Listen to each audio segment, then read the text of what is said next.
हाँ जी guys, welcome back to our channel. So today we start with importance, need, utility, कुछ भी कह सकते हो आप, करिकुलम का। कल हमने चैप्टर 1 किया था, उसमें हमने प्रिंसिपल्स कवर किए थे, फैक्टर्स अफेक्टिंग करिकुलम, उसके करेक्टरिस्टिक्स एंड क्राइटेरिया। अगर आपने वो वीडियो नहीं देखी है तो पहले वो वीडियो देखो, उसके बाद ही हम इसके इम्पोर्टेंस पे आते हैं। सो फर्स्ट हमारे पास चीज़ है कि अब इम्पोर्टेंस अगर आपको पेपर में आती है तो आप ऐसे लिख सकते हो कि नीड टीचर के लिए उसकी क्या है, स्टूडेंट के लिए क्या है और पेरेंट्स के लिए क्या है। इससे क्या होता है कि आपके पेजेस जो होते हैं ना वो कवर होते हैं, ठीक है, एज़ कम्पेयर टू कि आप पॉइंट सिर्फ एक ही इंपॉर्टेंस के लिख रहे हो। तो नीड फॉर टीचर है डायरेक्शन टू वर्क, जो करिकुलम है। अब करिकुलम डायरेक्शन टू वर्क कैसे देता है कि वो हमें टीचर को बताता है कि आपने क्या क्या कैसे कैसे करना है, ठीक है। अब एज अ टीचर मुझे पता होगा कि अगर मेरे को करिकुलम प्रोवाइड होगा कि कैसे कैसे मुझे कौन कौन सा जो है वो लेक्चर लेना है, पीरियड लेना है, कैसे पढ़ाना है, टीचर के लिए ये बेनिफिशियल होगा।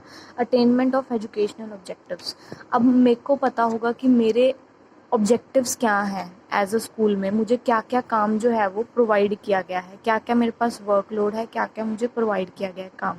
एग्जामिनर्स गाइड, अब एग्ज़ाम एक तरह से क्या होता है, यहाँ पे एग्ज़ामिनर गाइड की बात इसलिए यहाँ मतलब इस पॉइंट में ये कह रहे हैं कि एग्ज़ामिनर गाइड क्या होता है कि आपको ये बता देता है कि आपको कौन कौन सी टेक्निक्स, टीचिंग टेक्निक्स जो है वो कौन कौन सी आपको यूज़ करनी है।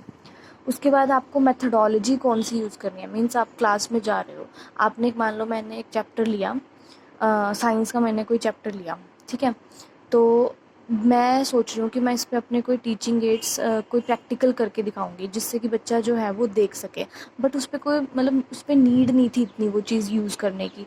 तो वहाँ पे क्या है कि करिकुलम मुझे ये बता सकता है कि मेरे को ये प्री प्लान डिज़ाइन कर सकती हूँ मैं कि किस चीज़ पे मुझे क्या करना है। तो डायरेक्शन टू वर्क देता है, कैसे क्या चीज़ करनी है, एजुकेशनल ऑब्जेक्टिव को अटेन करता है, वर्कलोड बताता है, गाइड देता है कौन सी टेक्निक यूज़ करनी है, मेथडोलॉजी, टीचिंग एड कौन सा यूज़ करना है,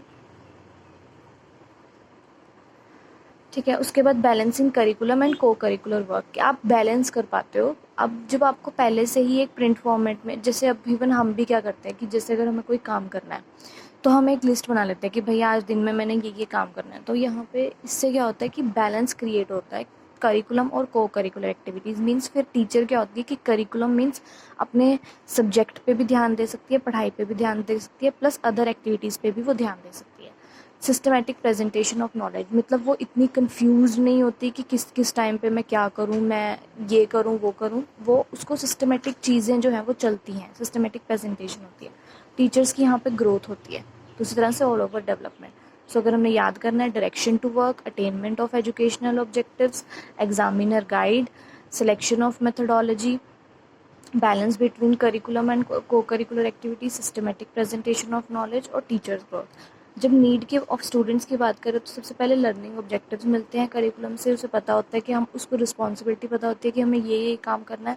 नॉलेज कंटेंट मिलता है, यहाँ से एक तरह से ये स्पून फीडिंग हो जाती है, मीन्स उसको पहले ही पता होता है कि हमें क्या करना है।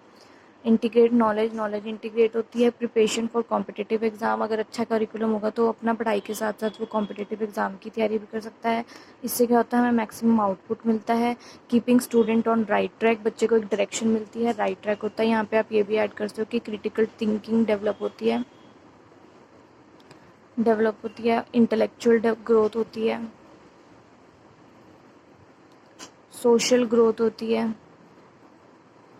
ठीक है, मोरल वैल्यूज़ हाई होती हैं। तो बहुत सारे पॉइंट्स हैं जो आप अपनी तरफ से ऐड कर सकते हो।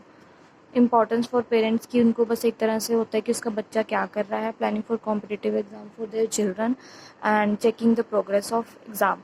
सो ये तो इसके पॉइंट्स थे। इसके बाद यहाँ पे फोर्थ पॉइंट रखा था, प्रोवाइड्स डायनेमिज्म। इसका मतलब होता है कि टीचर जो होती है करिकुलम बनाते टाइम बहुत सी चीज़ों से गुजरती है, तो इस करके वो बोला जाता है कि जो करिकुलम है वो डायनामिक है। हमने करेक्टरिस्टिक में भी बोला था जब हमने चैप्टर 1 पढ़ा था कि curriculum is has a dynamic in nature. Develop democratic approach. Democratic approach में यहाँ पे वो बताते हैं कि बच्चे को हमें एक तरह से बेटर सिटीज़न के रूप में देखना है, कि उसे पता होना चाहिए कि पेट्रियाटिज़म के बारे में उसे बताओ, values of quality, patriotisms, citizenship, dignity of the individual, means यहाँ पे आपको पता होनी चाहिए ये चीज़, ये सारे पॉइंट्स इसके अंदर कवर होंगे कि पता होना चाहिए कि क्या है। Curriculum becomes the instrument by which school seeks to translate hopes for education into concrete reality, means कि एक प्रैक्टिकल आस्पेक्ट से आपने बच्चों को बताना है कि कैसे क्या चीज़ होती है। यहाँ पे पॉइंट, वैसे तो यहाँ पे बुक में अगर मैंने पढ़ा है जो, वो एक पैराग्राफ में दे रखा है, बट यहाँ पे भी आप इसमें से ही पॉइंट्स जो है वो कवर कर सकते हो। तो ये स्क्रीनशॉट आप यहाँ से ले सकते हो। इंपॉर्टेंस ये point, these points are enough to write in exam, आप इसको इलेबोरेट कर सकते हो। Direction for teacher attainment for educational objectives, examiner guides, balance between curriculum, co-curricular activities, systematic selection of methodology, systematic presentation of knowledge, teachers growth, learning objective, knowledge मिलती है context की, integrate होता है knowledge, maximum output होते हैं। और आप कह सकते हो एग्जामिनर की कॉम्पिटिटिव एग्ज़ाम की तैयारी के बारे में वो सोच सकते हैं, अगर वो खुद का करिकुलम जो फॉलो कर रहे हैं पूरे डिसिप्लिन में है। Keep student on right track, यहाँ पे ये भी लिख सकते हो कि डिसिप्लिन पे आता है बच्चा, राइट ट्रैक पे आता है, तो डिसिप्लिन फॉलो करता है। तो उसी तरह से पेरेंट्स। सो कल हम करेंगे the most important chapter core curriculum, and the fourth chapter is I think hidden curriculum. So thanks for watching.